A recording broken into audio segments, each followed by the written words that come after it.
আসসালামু আলাইকুম। School of diploma engineering আপনাদের সবাইকে স্বাগতম।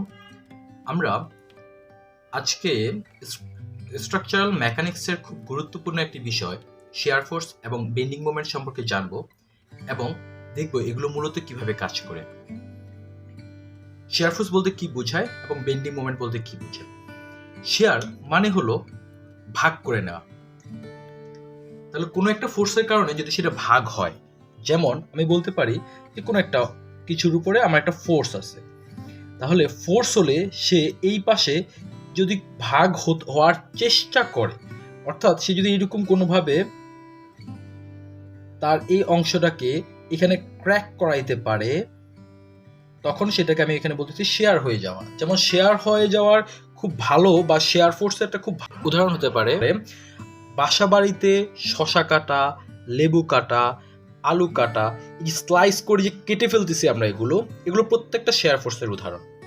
আর বেন্ডিং মোমেন্ট মানে কি? কোনো একটা কিছুর সাপেক্ষে বা কোনো একটা বস্তু যখন বেঁকে যাওয়ার প্রবণতা তৈরি হয়, সেটা হলো বেন্ডিং মোমেন্ট। আমরা মূলত এখানে দেখব শিয়ার ফোর্স এবং বেন্ডিং মোমেন্টের ডায়াগ্রাম।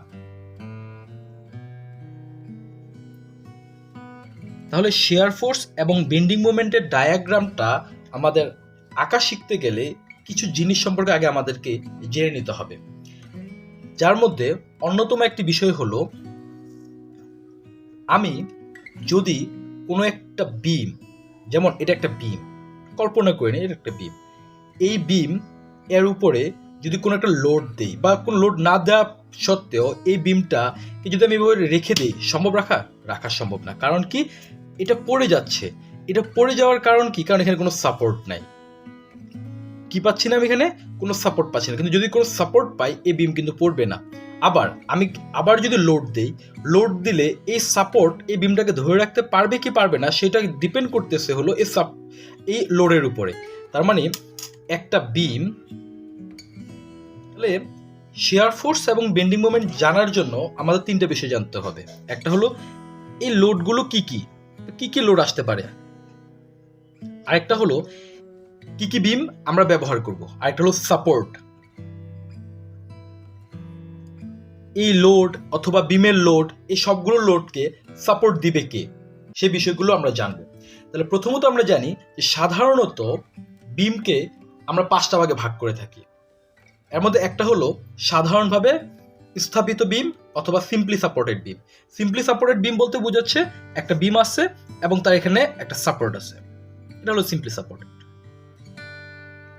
2 নম্বর যে বিমটাকে আমরা বলবো সেটা হলো ক্যান্টিলিভার বিম। ক্যান্টিলিভার বিম কি? ক্যান্টিলিভার বিম হলো কোনো এক পাশে একটা সাপোর্ট আছে আর সেটা ছড়িয়ে আছে বিস্তৃতভাবে। যেরকম হতে পারে যে আমি আমার হাতটাকে যখন প্রশস্ত করে দেই, এটা একটা ক্যান্টিলিভার বিমের খুব ভালো একটা উদাহরণ হতে পারে। তারপরে আছে হলো আমাদের ঝুলন্ত বিম। সো ঝুলন্ত বিমটা সাধারণত কিভাবে থাকবে? ঝুলন্ত বিমটা থাকবে হলো আমার সাপোর্টটা বিমের মাঝামাঝি জায়গায় কোনো এক জায়গায় চলে আসছে, তখন সেটাকে আমরা বলতেছি ঝুলন্ত বিম। আরেকটা বিমের নাম হলো ফিক্সড, অর্থাৎ দুই পাশেই সে ফিক্সড অবস্থায় থাকতেছে। এবং আরো এক ধরনের বিমের কথা আমরা জানি, সেই বিমের নামটা হলো কন্টিনিউয়াস বিম। সো কন্টিনিউয়াস বিম অনেক ধরনের হতে পারে। একটা হলো সেমি কন্টিনিউয়াস, একটা হলো ফুললি কন্টিনিউয়াস। সেমি কন্টিনিউয়াস বলতে সাধারণত বোঝায় যে এটা একটা সিম্পলি সাপোর্টেড, বাট এখানে আরো একটা সাপোর্ট থাকবে, এটা হলো কন্টিনিউয়াস। যদি এখানে আরো অনেকগুলো সাপোর্ট আমি দিয়ে দিই, তখন সেটাকে বলা হবে কি? Fully continuous. তাহলে এটা হলো কন্টিনিউয়াস, ফিক্সড, হ্যাগিং, ক্যান্টিলিভার, সিম্পলি সাপোর্টেড। তাহলে আমরা সাধারণত এই 5 ধরনের বিম দেখে থাকি এবং আমাদের বর্তমানে এবং ভবিষ্যতে যত ধরনের ডিজাইন অ্যানালাইসিস আসবে, এই বিমগুলোর উপরেই আমাদের করতে হবে। তাহলে এই বিমগুলো প্রথমে আমরা যেটা দেখছিলাম যে একটা বিম, তার উপরে সাপোর্ট আসতেছে। তাহলে আমাদের এখন যেটা জানতে হবে সেটা হলো সাপোর্ট। কয় ধরনের সাপোর্ট হতে পারে? সাধারণত আমরা 3 ধরনের সাপোর্ট দেখতে পাই। একটা হলো ফিক্সড, একটা হলো হিঞ্জ, আরেকটা হলো রোলার। ফিক্সড মানে বুঝতে পারতেছি কোনো একটা পয়েন্টে সে ফিক্সড অবস্থায় থাকবে এরকম ভাবে। হিঞ্জ মানে কি? হিঞ্জের অন্যতম একটা উদাহরণ হতে পারে কবজা। জানলার যে বা দরজার যে কবজাগুলো দেখা যায় সেটা হলো হিঞ্জের একটা ভালো উদাহরণ। তাহলে এটাকে আমরা বলি হিঞ্জ। এবং রোলার মানে কি? রোলার মানে হলো একটা সাপোর্ট যেটা মাত্র একদিকেই ঘুরতে পারে।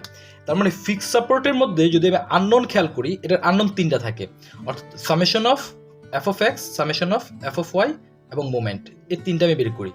আর হিঞ্জ সাপোর্টের ভিতরে summation of F of X এবং summation of F of Y পাওয়া যায়, মোমেন্ট কাজ করে না, এবং এটার ভিতরে শুধুমাত্র summation of F of Y কাজ করে। তাহলে এফ অফ এক্সটা কি? এফ অফ এক্স হলো আমার হরিজন্টাল ফোর্স আর এফ অফ ওয়াইটা হলো ভার্টিক্যাল ফোর্স। এ পর্যায়ে আমরা দেখব একটা বিমের উপরে সাধারণত কি কি লোড আসতে পারে। তাহলে লোডগুলোকেও আমরা অনেকগুলো ভাগে ভাগ করতে পারি, তবে এখান থেকে আমরা মূলত তিনটা লোড শিখব। একটা হলো পয়েন্ট লোড, 2 ইউডিএল এবং 3 হলো ইউভিএল। আচ্ছা, এই তিন ধরনের লোডের ভিতরে পয়েন্ট লোড কোনটা? পয়েন্ট লোড হলো কোনো একটা নির্দিষ্ট পয়েন্ট বরাবর যে লোডটা পড়তেছে সেটা হলো পয়েন্ট লোড। ইউডিএল মানে কোনো একটা সাপোর্টে লোড যদি সমানভাবে বিস্তৃত থাকে, একই লোড পুরোটা বিম জুড়ে যদি থাকে, তখন সেটা হলো ইউডিএল বা ইউনিফর্মলি ডিস্ট্রিবিউটেড লোড। আরেকটা ইউডিএল মানে হলো ইউনিফর্মলি ভ্যারিং লোড। এটা বলতে বোঝাচ্ছে একটা সাপোর্টে কোনো একটা প্রান্তে লোড ম্যাক্সিমাম এবং এই লোডটা ধীরে ধীরে ধীরে ধীরে ধীরে কমে এসে এখানে মিনিমাম হয়ে যাচ্ছে। এই যে লোডটা ভ্যারি করতেছে, অর্থাৎ ম্যাক্সিমাম থেকে মিনিমামের দিকে যাচ্ছে, এই ধরনের লোডটাকে আমরা বলি ইউনিফর্মলি ভ্যারিং লোড। এটার আরেকটা নাম হলো রেক্টেঙ্গুলার লোড, আমরা লোডও বলে থাকি, বা এই লোডটাকে আমরা ট্রায়াঙ্গুলার লোডও বলে থাকি। তাহলে আমরা দেখলাম শিয়ার ফোর্স এবং বেন্ডিং মোমেন্ট ডায়াগ্রামের জন্য প্রথমত কয় ধরনের বিম, কি লোড আসতে পারে এবং সাপোর্টগুলো কি হতে পারে, সে বিষয়গুলো সম্পর্কে আমরা এই ভিডিওতে জানতে পারলাম। ধন্যবাদ সবাইকে।